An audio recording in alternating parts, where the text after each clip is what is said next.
হেৰেষ্ট welcome to my channel writing skill Nalbari তো মোৰ মৰমৰ ছাত্ৰ ছাত্ৰীসকল ছাৰ বাইদেউসকল আৰু বন্ধু বান্ধৱীসকল তো মই আজি এটা ভিডিঅ' নিছোঁ এইটো হৈছে ক্লাছ 10 শক্তিৰ উৎসসমূহৰ চেপ্টাৰটো বিজ্ঞানৰ তো ইম্পৰ্টেণ্ট কুৱেশ্যন কিছুমান লিখি আনিছোঁ তো আহক আমি ভিডিঅ'টো আৰম্ভ কৰোঁ যদি প্ৰথমবাৰৰ বাবে মোৰ চেনেলটো আহিছে আপোনালোকে মোৰ চেনেলটো প্লিজ ছাবস্ক্ৰাইব কৰি ল'ব এইকাৰণে নাপাহৰিব তো এক নম্বৰ কুৱেশ্যন থাকিব শক্তিৰ ভাল উৎস কি তো ইয়াত উত্তৰখিনি দিয়া আছে উত্তৰখিনি চাই লিখি ল'ব তো 2 নম্বৰত আছে ভাল ইন্ধন কি ইয়াৰ বৈশিষ্ট্যবোৰ লিখা তো ইয়াতে এনসাৰখিনি লিখি দিয়া আছে তো আপোনালোকে পজ কৰি লিখি ল'ব আৰু যদি কাৰোবাক পিডিএফ লাগে তেতিয়াহ'লে নিশ্চয় কমেন্ট কৰিব মই ফোন নম্বৰ দিম আপোনালোকে তাতে হোৱাটছআপ কৰিলে পাই যাব 3 নম্বৰ যদি তুমি আহাৰ গৰম কৰিবলৈ যিকোনো শক্তিৰ ব্যৱহাৰ কৰিবলৈ সক্ষম তেন্তে কোনটো কৰিবা আৰু কিয় তো উত্তৰখিনি লিখি আছে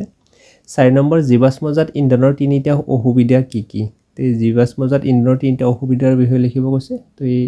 উত্তৰখিনি চাই ল'ব 5 নম্বৰ আমি শক্তিৰ বিকল্প উৎস বিচাৰো কিয় তো উত্তৰখিনি মহন্দৰকৈ লিখি দিয়া আছে তো 6 নম্বৰ আমাৰ সুবিধাৰ বাবে বায়ু আৰু জল শক্তিৰ পৰম্পৰাগত ব্যৱহাৰৰ কি পৰিৱৰ্তন অনা হৈছে উত্তৰ দিয়া আছে 7 নম্বৰ কেনে ধৰণৰ দাপন অবতল উত্তল নে সমতল সৌৰ কুকাৰত ব্যৱহাৰৰ বাবে উৎকৃষ্ট কিয় উত্তৰখিনি দিয়া আছে সমুদ্ৰৰ পৰা পাব পৰা শক্তিৰ সীমাবদ্ধতা কি কি 8 নম্বৰ কোৱেশ্চন এনসাৰটো দি দিছো এনসাৰটো চাই ল'ব 9 নম্বৰ তাপীয় শক্তি কি উত্তৰ দিয়া আছে 10 নম্বৰ নিউক্লিয়াৰ শক্তি ব্যৱহাৰৰ তিনিটা সুবিধা লিখা উত্তৰখিনি মই লিখি দিছো 11 নম্বৰ শক্তিৰ উৎস এটা প্ৰদূষণ মুক্ত হ'ব পাৰে নে কিয় পাৰে বা কিয় নোৱাৰে উত্তৰখিনি লিখিব উত্তৰখিনি লিখা আছে ইয়াতে আপোনালোকে পজ কৰি ভিডিঅ'টো চাই ল'ব 12 নম্বৰ ৰকেটৰ ইন্ধন হিচাপে হাইড্ৰজেন ব্যৱহাৰ হয় তোমালোকে ইয়াক সিএনজিত পৰিষ্কাৰ ইন্ধন বুলি গণ্য কৰিবা নেকি কিয় কৰিব বা কিয় নকৰা উত্তৰখিনি লিখি দি আছে ভালকৈ 13 নম্বৰ তুমি নৱীকৰণযোগ্য বুলি বিবেচনা কৰা শক্তিৰ দুটা উৎসৰ নাম লিখা তোমাৰ পছন্দৰ কাৰণ দৰ্শোৱা তো উত্তৰখিনি লিখি দি আছে 14 নম্বৰ তুমি ক্ষয়িষ্ণু বুলি বিবেচনা কৰা শক্তিৰ দুটা উৎসৰ নাম লিখা তোমাৰ পছন্দৰ কাৰণ দৰ্শোৱা তো উত্তৰখিনি ধুনীয়াকৈ লিখি আছে 15 নম্বৰ শক্তিৰ প্ৰত্যক্ষ উৎস হিচাপে জীৱাশ্মজাত ইন্ধন আৰু সৌৰ শক্তিৰ তুলনা কৰা আৰু সিহঁতৰ পাৰ্থক্য দেখুওৱা উত্তৰখিনি লিখা আছে 16 নম্বৰ শক্তিৰ উৎস হিচাপে জৈৱ উপাদান জলবিদ্যুতৰ তুলনা কৰা আৰু সিহঁতৰ পাৰ্থক্য দেখুওৱা উত্তৰখিনি লিখা আছে 17 নম্বৰ তলত দিয়া উৎসসমূহৰ পৰা শক্তি আহৰণ কৰাৰ সীমাবদ্ধতা কি কি উত্তৰখিনি লিখা আছে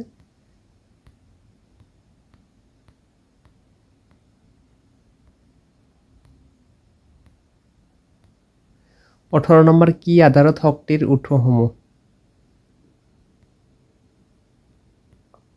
চাওক নৱীকৰণযোগ্য আৰু অনৱীকৰণযোগ্য 2 নম্বৰ ক্ষয়িষ্ণুজ আৰু অক্ষয়িষ্ণু বুলি শ্ৰেণীভুক্ত কৰিব এ আৰু বিত উল্লেখ কৰা বাছনি এনে একেই নে উত্তৰখিনি চাওক উত্তৰখিনি দিয়া আছে 19 নম্বৰ এটা আদৰ্শ শক্তিৰ উৎসৰ গুণসমূহ কি কি উত্তৰখিনি চাওক 21 নম্বৰ সৌৰ চুলা ব্যৱহাৰৰ সুবিধা আৰু অসুবিধা সমূহ কি কি এনে স্থান আছে নে য'ত সৌৰ চুলাৰ ব্যৱহাৰ সীমিত উত্তৰখিনি আছে দিয়া 22 নম্বৰ পৰিৱেশৰ ওপৰত শক্তিৰ বৰ্ধিত চাহিদাৰ প্ৰভাৱ কি কি শক্তিৰ ব্যয় হ্ৰাস কৰিবৰ বাবে তুমি কি পদক্ষেপ লোৱাৰ পৰামৰ্শ দিবা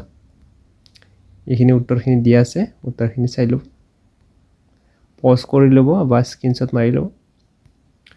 গোবৰ গেছ কি ইয়াৰ ব্যৱহাৰবোৰ কি কি উত্তৰখিনি দিয়া আছে 24 নম্বৰ সৌৰ শক্তি আহৰণৰ কাৰণে ব্যৱহাৰ কৰা দুটা সাধাৰণ কৌশলৰ নাম লিখা আলোক ফলদীয় কোষ আৰু সৌৰ সংগ্ৰাহক 25 নম্বৰ দুটা গেছীয় ইন্ধনৰ নাম লিখা এলপিজি আৰু প্ৰাকৃতিক গেছ 26 নম্বৰ জীৱাশ্ম ইন্ধন কি উদাহৰণ দিয়া প্ৰাকৃতিক গেছৰ প্ৰধান উপাদানটো কি মিথেন 28 নম্বৰ বায়ু শক্তি সৌৰ শক্তি আৰু জল শক্তিৰ ব্যৱহাৰৰ দুটাকৈ সুবিধা আৰু দুটাকৈ অসুবিধা লিখা তো ধুনীয়াকৈ লিখি দিয়া আছে এইখিনি চাই ল'ব এইখিনি আছিল ভিডিওটো যদি ভিডিওটো আপোনালোকৰ ভাল লাগিল আৰু হেল্পফুল বুলি ভাবিলে তেতিয়াহ'লে আপোনালোকে মোৰ চেনেলটো প্লিজ ছাবস্ক্ৰাইব কৰি ল'ব একেবাৰে নাপাহৰিব তো লগতে প্লেলিষ্টত মোৰ অন্যান্য ভিডিঅ' আছে আৰু লগতে যদি পিডিএফটো দৰকাৰ হয় তেতিয়াহ'লে আপোনালোকে মোৰ মোবাইল নম্বৰত এটা হাই দিব তো লগালগ মই পিডিএফটো দি দিম তো আজিলৈ এৰিছোঁ ধন্যবাদ জয় অসম